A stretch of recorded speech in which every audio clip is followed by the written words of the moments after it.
Bago mo husgahan ang iba, silipin mo muna ang sarili mong salamin. Dahil walang perpekto sa mundong ito. Lahat tayo may pagkukulang, from Febe Magtalas.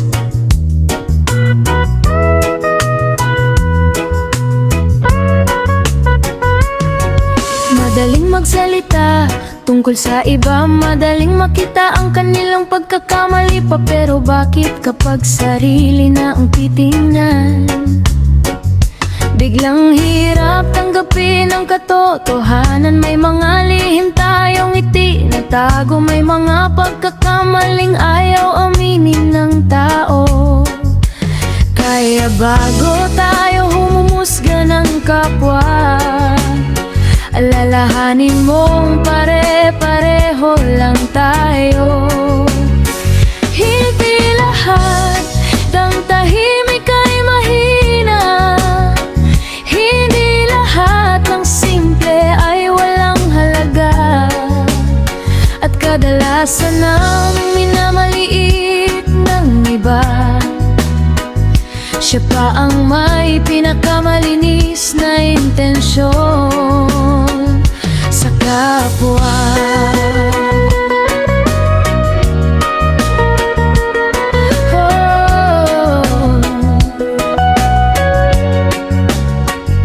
Walang perpekto sa mundong ito, kaya huwag magpanggap na ikaw ay iba sa tao.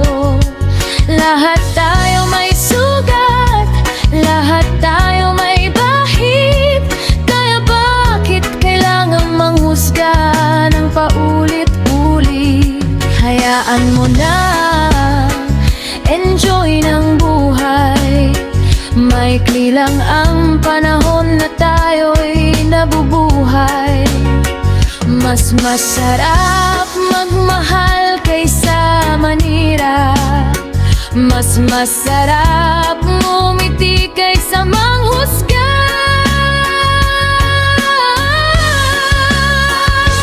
May taong maraming pagkukulang, pero busilak naman ang puso't kalooban. May taong mukhang mabuti sa paningin, pero iba pala ang ugali kapag walang nakatingin. Kaya huwag basta-basta magpapaniwala sa nakikita lamang ng iyong mga mata. Dahil ang tunay na halaga ng tao nasa puso, hindi sa pagkukulang nito. Manahimik na lang kung walang mabuting sasabihin. Mas gagaan ang mundo kung may pag-unawa rin. Hindi natin alam ang laban ng bawat isa, kaya pairalin ng respeto at pagkalinga. Walang perpekto sa mundong ito, lahat tayo may kwento at pagkakamali rito. Kaya habang tayo'y nabubuhay pa, piliin nating magmahal at umunawa. Enjoy ng buhay, huwag puro galit. Bitawan ang inggit at masasakit na salita. Dahil sa dulo ng ating paglalakbay, kabutihan pa rin ang maiiwan sa buhay.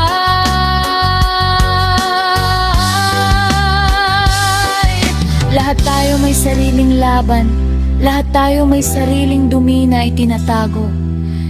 Kaya bago mo husgahan ang pagkatao ng iba, alalahanin mo, hindi tayo nilikha para maging magkakapareho. Ito ang pagkakaintindi ko kung bakit tayo nabuhay at nandito sa mundong ito. Dahil bawat isa sa atin ay may sariling layunin, may sariling misyon at may sariling kwentong dapat isulat. Kaya habang may buhay, piliin nating magmahal, umunawa at igalang ang pagkakaiba ng bawat isa. Ito ang pananaw ko sa buhay. This is Miss Febe Magtalas.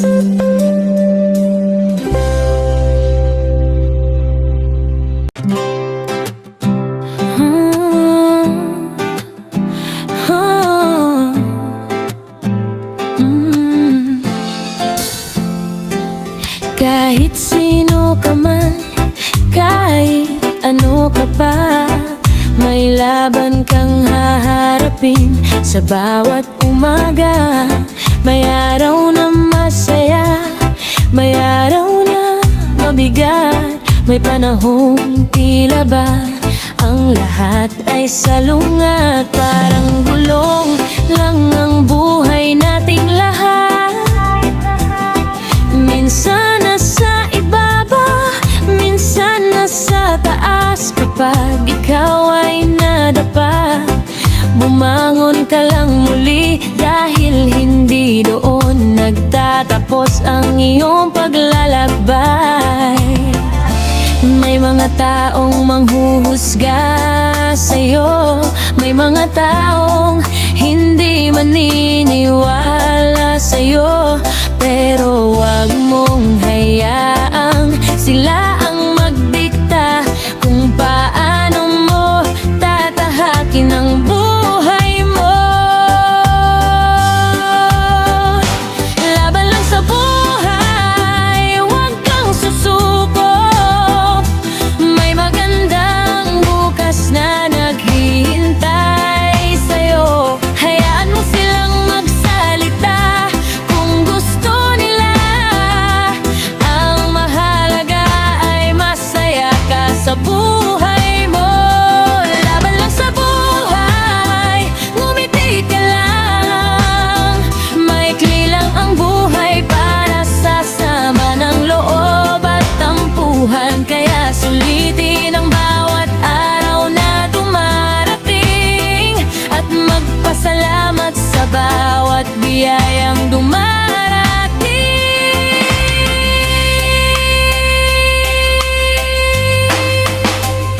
Hindi sukatan ng tao ang pera o tagumpay, kundi kung paano siya bumangon sa bawat kabituran. Ang tunay na panalo ay ang taong marunong tumawa kahit may problemang pinagdaraanan. May mga bagyong hindi natin maiiwasan, ngunit may araw ding sisikat pagkatapos ng ulan. Kaya kapit lang at magtiwala na may dahilan ng bawat pagsubok na dumarating. Huminga ka ng malalim at bitawan ang mga alalahanin, dahil ang buhay ay hindi karera, kundi isang paglalakbay na dapat pahalagahan. Laban lang sa buhay, huwag kang susuko. Kahit ilang beses ka pang madapa sa mundo, hayaan mo silang humusga kung gusto nila. Hindi nila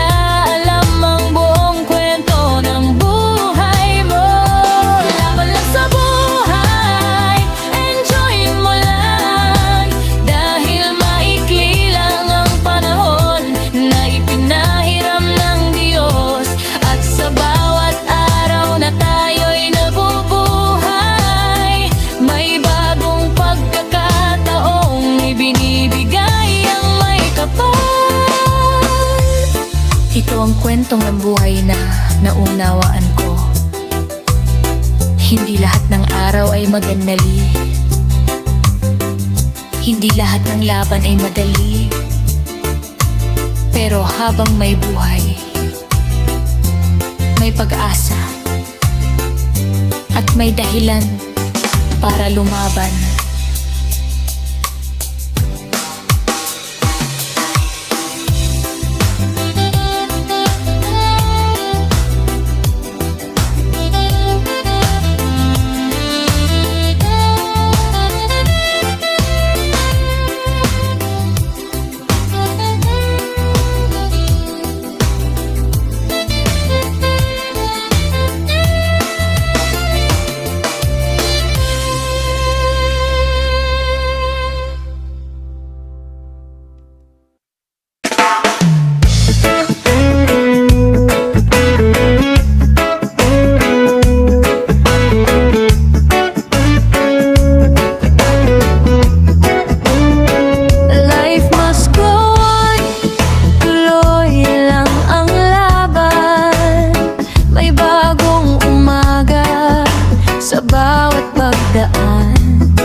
Kahit ilang beses tayong masaktan, may pag-asa pa rin naghihintay sa ating daan.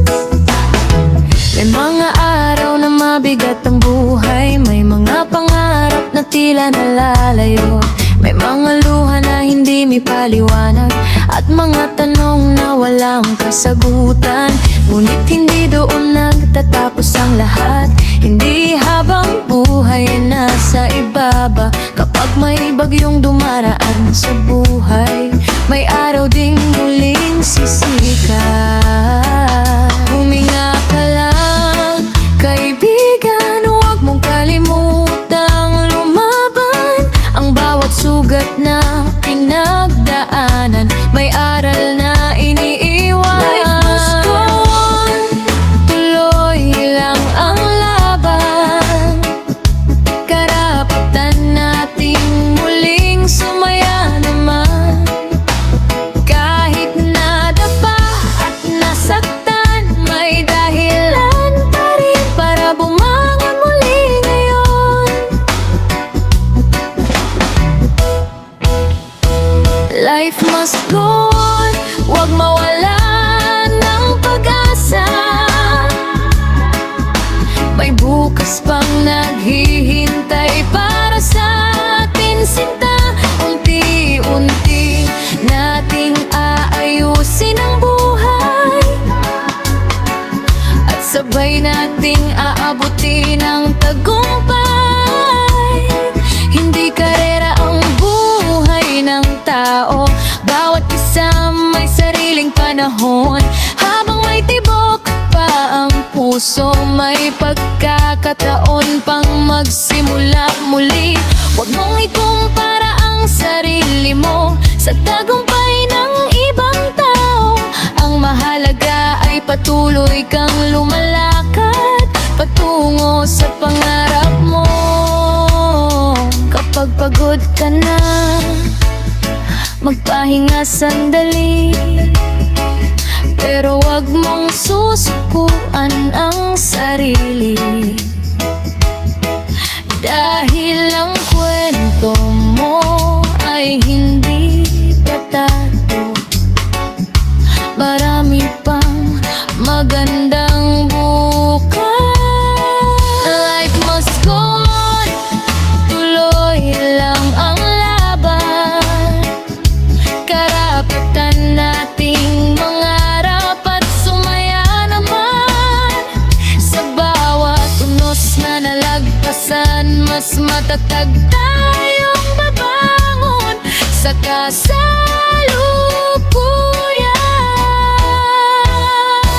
Life must go on, hawakan ng pag-asa.